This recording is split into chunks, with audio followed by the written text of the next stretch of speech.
bir oy muddatga nasiya savdoga berib turgan tovarlarimiz hamma qizlar, akalar, opalar tanlab o'sha mana qoplashyapti.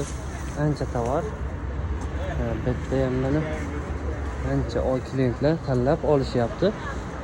Adresimiz, manzilimizga keladigan bo'lsak, Farg'ona viloyati Uchko'prik tumani. Mo'ljalimiz shu Agrobank. Agrobank shuni bu yuzida, xudo xolasa mana donalarni ham ilib qo'yganmiz. Ichkarida nasiya savdolarimiz ham bo'lyapti. Albatta kelinglar. Dushanba kunga xudo xolasa Xitoydan katta partiya yuklarimiz keladi. Yakshanba kuni tushadi, dushanbaga ochamiz xudo xolasa.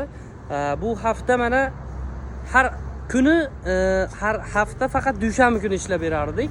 Bu safar katta partiya dushanbaga yukimiz kelyapti. O'shani hisobiga hozir bu safar yakshanbani ham ochib berdik. Kelinglar, albatta bitta pasport plastik bilan kelib maza qilib 5 milliondan 10 milliongacha nasiya mana ochiq oydin aytyapmiz, kelib olib ketinglar.